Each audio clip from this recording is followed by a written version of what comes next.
Oh my god, this is nerve-wracking. Hey everyone, welcome back and welcome Corrine to the channel. Hi. So this is the first time I've ever had anybody else on the channel, and to be honest, I am a little nervous. Groundbreaking. Corrine has... Schoolboy error. So Corrine has started an e-commerce store, which is super cute, called Coco Kiki. Corrine, can you tell us a little bit more about your store? Yeah, so Coco Kiki is a children's dungaree brand that is a not-for-profit. The profits are reinvested into projects around the world, with the first two being India and the Philippines. India because of the current state of affairs over there at the moment. And they're also made out in India because I used to live out in Bangalore, so we found some all-female producers to create the garments in a big open studio space rather than what you normally picture with the sweatshop. It's all really ethical and sustainable, and we've gone quite far out of our way to make sure that the whole journey from start to finish is seamless and gives back in as many places as we can, which helps you easily give back. Just by buying a pair of dungarees, you can help the people who made them and whichever our current project is, with the first one being India. Shall we take a little look at some of the dungarees? Yeah, they're just here in the shop. So at the moment they are dungarees for children. Are you going to expand onto the adults range of dungarees? I know everyone watching this wants a pair. Yes, and I really want a pair, so I need to make that happen ASAP. Cool. So I know that we had a little chat and you have a really good idea of who your competitors are, but I know at the time you weren't really sure how well they were doing, what kind of revenue and profits you're aiming for. So I thought that in this video we can kind of take a look at some of your competitors and see what you should be aiming for. Yeah, here's where the fun starts. Yes. Okay, cool. So I'm just going to go across to Salesforce, and we're going to go down here to the store scan, and then we're just going to put in the websites here and then analyze their stores, and we can see how much they're making. Great. So one that I think would be kind of where we might be in a year from now is Dotty Dungarees. So this is the website, right? Yeah. So now either I can just analyze the store from here, or I can just take the URL and paste it in here. So they're making about $300 per month. So that's definitely something that you could aim to do, but I feel like we should look at the other competitors, and I think you could probably do a little more. What do you think? Well, I think one thing that one advantage we have over Dotty Dungarees is that they're not giving any of their money back. They're just making things ethically. Mm-hmm. And also we've got the marketing background, so hopefully we can get some sponsored content in and do some tracked ads. Yeah. Go from there and really launch in through that.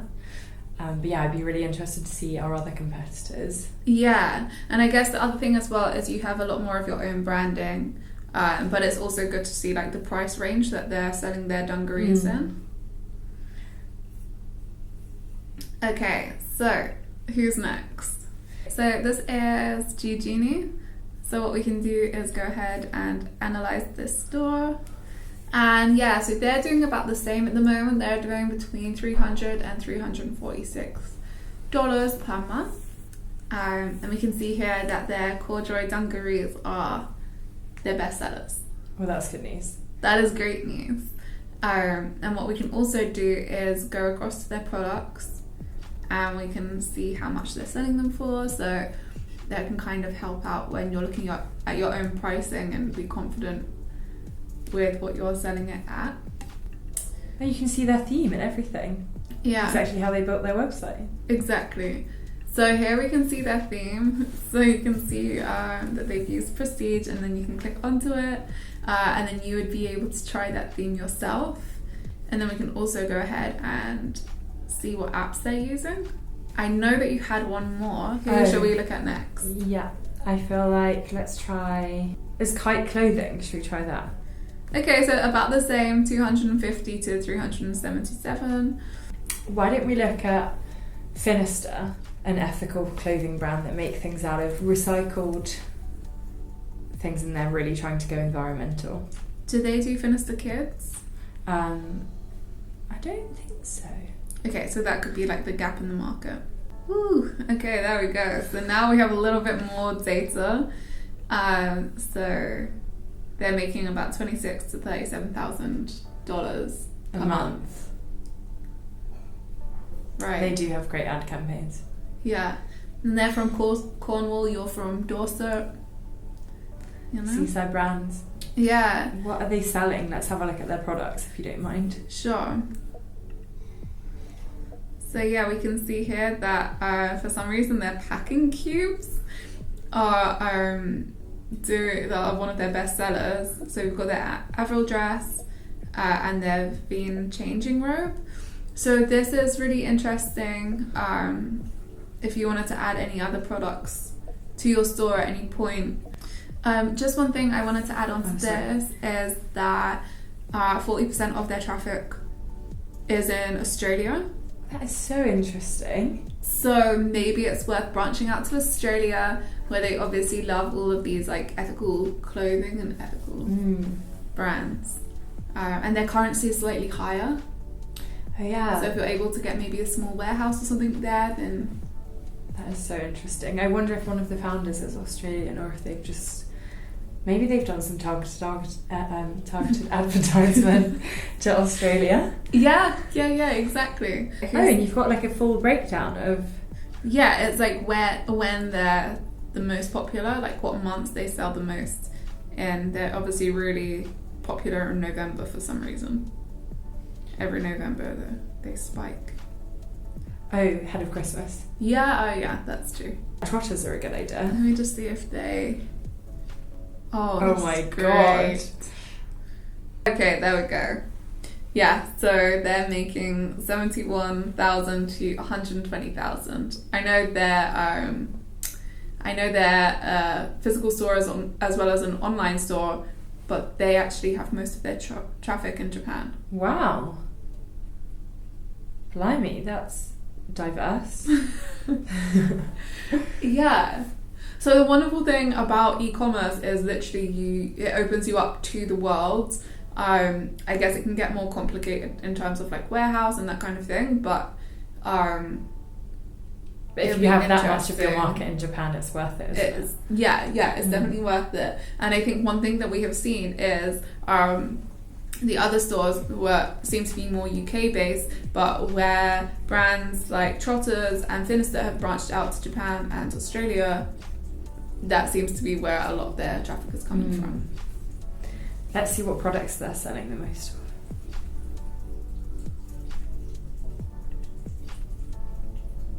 Cool. So their best sellers are shoes and a gift wrap. You know, so you can start selling gift wrap on your website. Oh yeah, here are the dungarees. Oh, they're cute. And these are cute. If we click on it, we can analyze the product. Oh, okay, let's have a look. Oh, that's the amount of people that have viewed those dungarees, 128,000. Yeah, exactly. And they had launched these dungarees 3 years ago. Okay, so just one more store that I know that you had mentioned, but I found them on the store scan, is Lucy and Yak. Oh, yeah. They're super similar, and look how much they're making per month. That is a lot. I know, so imagine that could be you. Well. Next. But so it looks like really like Trotters and Finister are two of your most exciting competitors.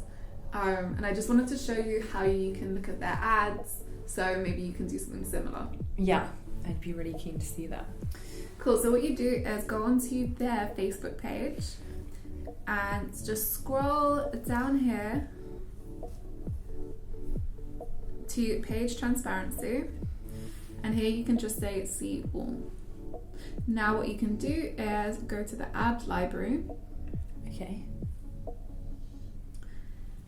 And you'll be able to see all of their ads here for all time. You can see how much they're spending, and these are the type of ads that are working for them. Okay, cool. And these ones are all in June. So they're running a lot of ads on the same day. To different target market. Now we can compare that with Finister. So we go down to page transparency, go to their ad library, and we can see that. What was their spend? 1,500? Yeah. So they're actually doing. So yeah, this is much different, isn't it? This is one in June. It's very natural. I think that you like the natural style of photography and ads. And then this is all the campaigns that they ran in May. That's a very different style, isn't it? Yeah, and it's interesting to see how many ads they're having to run to get these kind of conversions, but obviously it is paying off. They're running 4 ads using this same creative and text in May, and then they ran one again in June. So they're obviously just rerunning the ads that are working for them.